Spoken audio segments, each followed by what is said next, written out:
Hey y'all, hey, it's me, V the CP Scholar, and I just watched The Deliverance on Netflix. I was chilling on this Saturday watching all the true crime shows I could handle. If you haven't checked them out, the worst wet ex ever, especially episode 2, Stress My Life.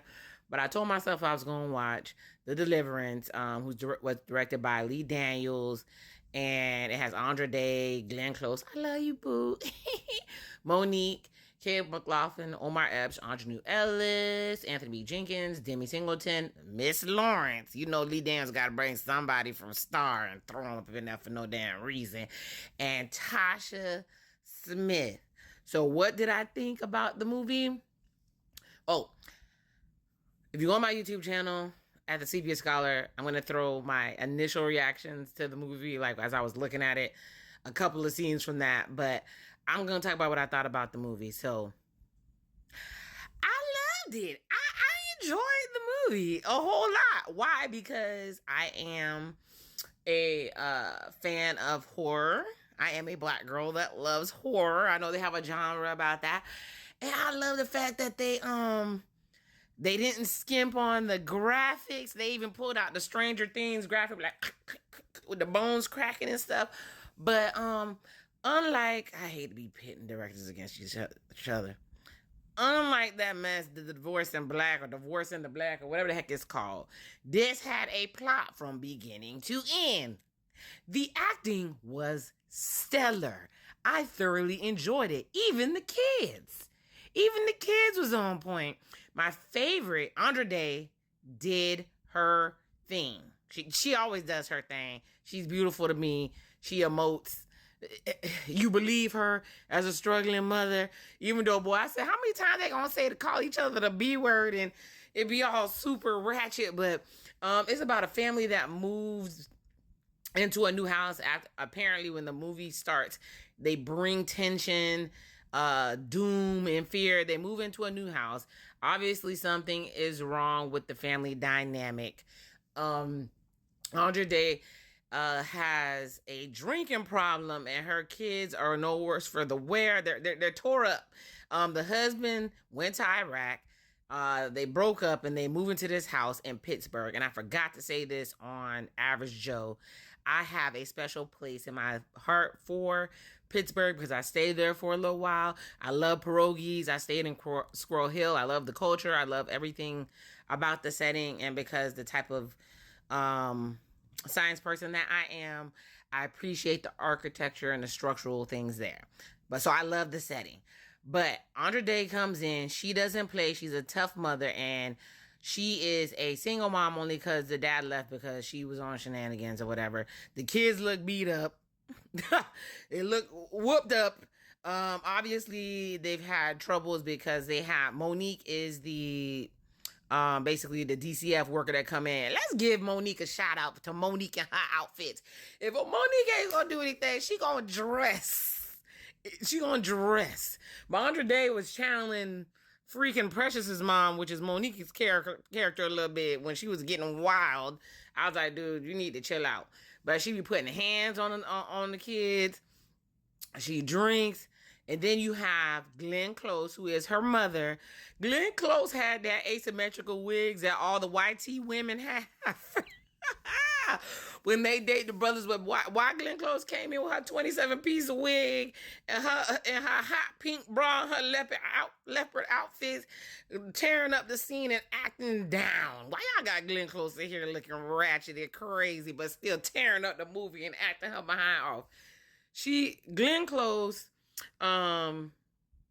is it oh my God, Jessica Lange and Meryl Streep. You can't tell me nothing about them. But she comes in, she's Andra Day's character's mom, and she's fighting cancer. So there's so many things going on with this family. And while they're in this house, all of a sudden strange things starts happening. There's different smells, there's flies, they finding dead animals. The kids start acting up at school in like in extreme ways. When that girl had her cycle running down her leg for no reason, the older brother was trying to drown the little brother. The little brother done took a dump in the middle of the school and threw it at the teacher. Houston, we know something is is wrong. But the whole time Monique is trying to take the kids away from Andre Day's character or whatever. Then and we see Ingenue Ellis. That's top for me. She's top ever since I saw her in New York Undercover. She's creeping around and she's watching the family, and they're thinking that she is a DCF worker as well, but she turns out to be a prophetess. So I'm not going to tell the whole movie, but it was in the vein of The Exorcist. And you guys know I like to give a story time within my video. The first time I saw The Exorcist, I was in school, and somebody said, "Oh, it's the scariest movie ever." And I was like, "Nah, it ain't all that." I was sitting there watching the movie with my dude. And baby, when that girl came down the stairs backwards like a dang on scorpion/centipede, it was like... I still to this day can't really watch that movie all the way through, but this is in the vein of that. And they did a good job. There was nothing bootleg or janky about it. So I appreciate that they did that thing on this movie. But I definitely would give it... I want to give it 4 out of 5 Smarties. And it's so hard for me to do that. Not because it's not a good movie, but a 5 is a classic. But I would definitely watch it again. It kept me entertained all the way through. Even when Andre Day's character was acting ratchet and beating up bullies and getting it, turning up at parties and stuff, you didn't like her, but you knew that something might be wrong. Like something might be mentally wrong. So you can't figure out if it's a true exorcism, a true demon that's in that thing, or if it's the demons that we have inside. I really enjoy the religious element of it. I like how they showed that demons can show up in different ways to torment you in your life or whatever, and what you need to do to fight those demons to come out on the other side. The movie had a religious message. I love how they had Andre Day's rendition of Yesterday in the beginning. She killed that. You know she know how to sing. But let me see, what did I miss? Omar Epps trying to get with Glenn Close.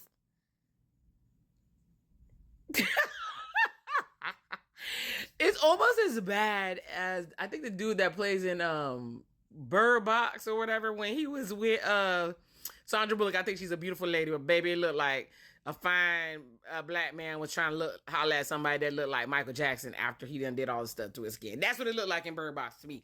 But it wasn't that vibe, because guess what? Why did Omar Epps and Glenn Close actually have chemistry on the screen? It low-key was believable. Anyways, I loved it. I enjoyed it. There's a couple of little plot holes in the story. I was like, I know me. If the house would have been doing all that, I wouldn't have been trying to fix up a thing. I would have got the heck up out of there quick. But obviously, she ain't have the money to leave. And to finish this video off, apparently it was based on a true story. And the house has been having weird things happen until they bulldozed it in 2016. So this is based on a true story. So if you want to chill, grab your popcorn, sip a little wine, maybe not, because you might be freak out, because baby, this was a true horror movie, and I thoroughly enjoyed that for myself. Watch The Deliverance. Tell me what y'all thought about it in the comments. I personally enjoyed it, and a lot of the praying and stuff that was in there, I recognized it. I'm familiar with it, so I totally understood where she was coming from and what they were going through. Let me know what you think in the comments. And with that being said, good job, Lee Daniels. I'm not gonna compare you to Tyler Perry, because Netflix is just giving out all the money to the black creatives, and I'm here for it. Maybe one day you'll see one of my joints out there. So shout out for even being able to put out a movie, because that's a big thing. With that being said, love who loves you. May God bless you with everything that you need. And the CPS Scholar is out. I'm going to throw those scenes at the end when I got excited about a couple things in the movie on my YouTube channel, the CPS Scholar. Bye, y'all. When I saw Omar Epps' badge say squirrel head, I said, there you go. That's where I lived, and I lived in Pittsburgh. Shout out to Pittsburgh, baby. Deliverance has been hitting so far. Like it. When I saw them watching Valley of the Dolls on Deliverance, I said, okay, Lee Daniels, I see you. If you don't know, check it out for yourself.